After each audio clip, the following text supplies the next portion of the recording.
Hello everyone, welcome to my YouTube channel. तो guys जो मेरा वीडियो देखते हैं, मुझे सब्सक्राइब करता है, आई एम वेरी थैंक्सफुल।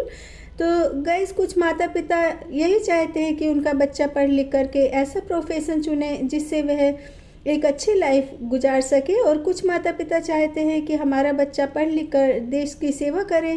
तो कुछ माता पिता चाहते हैं कि हमारा बच्चा पढ़ाई लिखाई के साथ धर्म ग्रंथ, वेद शास्त्रों और भागवत कथा की विधिवत शिक्षा प्राप्त करें, जिससे हमारे ग्रंथ, संस्कृति, त्रेता युग, सतयुग और द्वापर युग में घटित घटनाएं, उपलब्धियां, विज्ञान और ज्ञान को नई पीढ़ियों तक, नई पीढ़ी के माध्यम से पहुंचाया जा सके।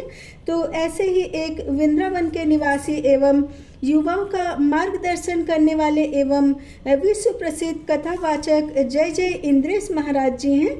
तो इंद्रेश महाराज जी के बारे में मैं कुछ विशेष बातें बता दूं।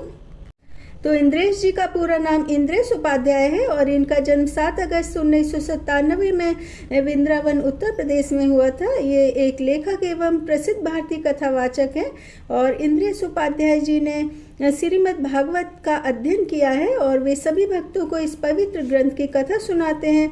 और इंद्रेश जी के पिता का नाम श्री कृष्ण चंद्र शास्त्री जी है, जो कि ठाकुर जी के नाम से प्रसिद्ध हैं, और इनके पिता भी एक प्रसिद्ध कथावाचक हैं। और इंद्रेश जी बाल्यकाल से ही प्रभावशाली व्यक्तित्व के रहे हैं और इंद्रेश जी का बचपन से ही ठाकुर जी के प्रति बहुत ज़्यादा प्रेम रहा है। और इंद्रेश जी के जन्म पर कई बड़े बड़े संत महात्मा इनको आशीर्वाद देने के लिए आए थे।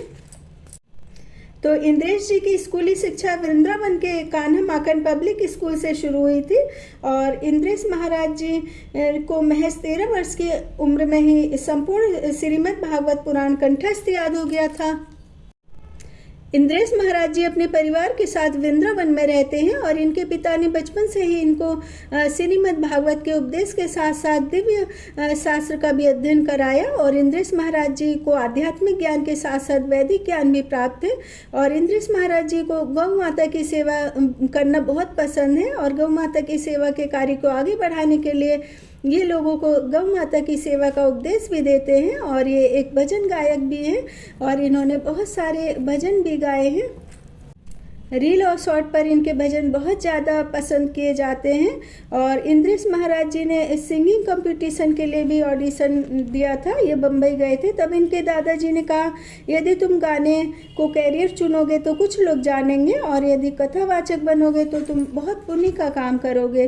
तो इंद्रेश जी को अपने दादाजी की ये बात समझ आ गई और जब इंद्रेश जी ने प्रारंभ में भागवत कथा का वर्णन शुरू किया तो बहुत ही कम भक्त आते थे। फिर उनके पिताजी ने कहा कि तुम उदास मत हो, पहले अकेले प्रैक्टिस करो, फिर श्रोताओं के बीच कथा कहना, क्योंकि उस समय इंद्रेश जी की उम्र बहुत ही कम थी और उस पर ये बहुत ज़्यादा ही भोले भाले और शर्मीले थे। तो इंद्रेश जी गौशाला में जाकर गायों को उनका नाम बोल करके कथा सुनाते थे और गायों को उनकी भागवत कथा सुनने की इतनी ज़्यादा आदत हो गई थी कि जिस दिन वो गायों को कथा नहीं सुनाते थे तो सभी गायें खाना पीना छोड़ देती थी। और इंद्रेश महाराज जी का जन्म इनकी बड़ी बहनों के काफ़ी वर्षों बाद हुआ। और इंद्रेश महाराज जी सोशल मीडिया अकाउंट और यूट्यूब चैनल पर भी काफ़ी एक्टिव रहते हैं और दोनों चैनल पर इनके लाखों से भी ज़्यादा फॉलोवर हैं। और इंद्रेश महाराज जी खुद भी एक नन्हे मुन्ने बालक की तरह ही हैं। प्रेमानंद महाराज जी के आश्रम में जाकर इन्होंने महाराज जी को लड्डू गोपाल भेंट किए थे। मध्य प्रदेश जबलपुर में 1 मई से 7 मई तक शाम 7 बजे पवेश सरकार हनुमान मंदिर पाटन रोड पर इनके प्रवचन आरंभ हो रहे हैं। इंद्रेश महाराज जी के पिताजी ने बताया कि इंद्रेश महाराज जी भक्तों को धर्म ज्ञान का मार्गदर्शन कराना चाहते थे, लेकिन जब इंद्रेश जी ऑस्ट्रेलिया कथा वाचन करने के लिए गए थे तो कई सारे युवा और बच्चों का फ़ोन आया इनके पिताजी के पास कि हमको छोटे महाराज जी से दीक्षा चाहिए। तो छोटे महाराज जी इस वर्ष गुरु पूर्णिमा से शिष्यों को दीक्षा देंगे। और इंद्रेश महाराज जी कृष्ण भगवान के बाल रूप का वर्णन बहुत ही खूबसूरत भावों में करते हैं और कृष्ण की बाल लीला का वर्णन सुनकर कृष्ण भक्त भाव विभोर हो जाते हैं। और इंद्रेश जी बताते हैं कि जब लड्डू गोपाल का पंचामृत से स्नान कराया जाता है तो लड्डू गोपाल जी पंचामृत का खुद भी भोग लगा लेते हैं। और इंद्रेश महाराज जी कृष्ण की बाल लीला का वर्णन करते हुए बताते हैं कि मैया मेरे सबरे सखाओं का ब्याह हो गया है और तू मेरो भी ब्याह करा दे। मैया बोली, लाला अभी तो तू 3 साल को है गो, तो पे नहावो धोवो खावो कुछ भी ना आतो है। और तब लल्ला ने अपने एक एक काम मैया को गिनवाए और कहा कि मैया मेरे काजे छोटी सी बहू लाना, जिसको मैं अपनी जेब में रख कर घूमूंगा और सबरे घर में लंबा सा घूंघट काट के निपाजेब की छन छन आवाज करती हुई तेरी बहू डोलेगी। तो कान्हा की बाल लीला का वर्णन करते हुए इंद्रेश महाराज जी बताते हैं कि मैया बलदाऊ मुँह से बोल रहे हैं, तो ये मैया और बाबा मोल खरीद के लाए हैं और ये बता रहे हैं तो आधी रोटी में खरीद करके लाए हैं। मैया 1,00,000-2,00,000 में नहीं, बस आधी रोटी में मोए खरीद कर लाए हैं।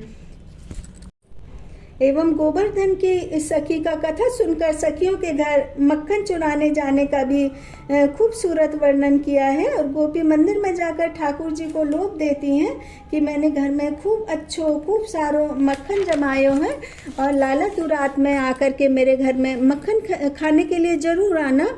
और गोपी रोज रोज मंदिर जाती है और मंदिर में जा कर के प्रार्थना करती है कि लाला आज फिर मैंने मक्खन जमायो हो, तू कल तो ना आयो लेकिन आज जरूर आना। और जब सखी देखती है कि रोज रोज मंदिर में जाती है प्रार्थना करती है और फिर भी कृष्ण जी नहीं आते, देखिए उसका भाव कि वो मंदिर में जाती है, वहाँ पर कृष्ण जी हैं, उनकी मूर्ति है और उनसे रोज रोज वो कहती हैं कि मेरे घर आओ। तो एक दिन वो मंदिर जाती हैं तो मंदिर में जो वहाँ के पुजारी होते हैं तो वो कृष्ण जी के भावों को देखते, कृष्ण जी के भावों को देख करके बोलते हैं कि लाला मंदिर में इतना मक्खन दूध और दही आता है और तुम एक गोपी के भावों को देख करके इतना ज़्यादा भाव विभोर हो गए कि आप चाह रहे हैं कि मैं गोपी के घर जा कर के मक्खन खाऊं। तो कृष्ण जी बोलते हैं कि मैं अपने भक्तों के भाव को देखता हूँ और मेरे जो भक्तों के भाव होते हैं वो बहुत ज़्यादा पवित्र होते हैं और जो मुझे हृदय से पुकारते हैं तो मैं उनके घर अवश्य जाता हूँ, चाहे किसी भी रूप में जाऊँ। तो इंद्रेश महाराज जी कथा के दौरान बताते हैं कि आप जब भी मथुरा वृंदावन जाएं तो होटल या रेस्टोरेंट का खाना ना खाएं, किसी ब्रजवासी के घर से मधुकरी मांगें और मधुकरी किसी पात्र में नहीं अपने अंजलि में मधुकरी का प्रसाद पाएं, तब आपको मथुरा वृंदावन जाने का पुण्य प्राप्त होगा, क्योंकि मथुरा वासियों पर जय जय की बहुत बड़ी कृपा रहती है।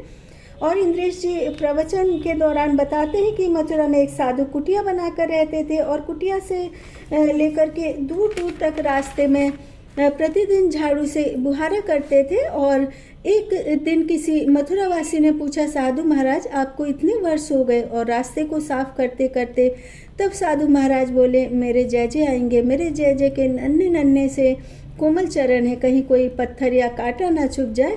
तो मथुरा वासियों के हृदय में कृष्ण के प्रति ऐसी अटूट भक्ति है।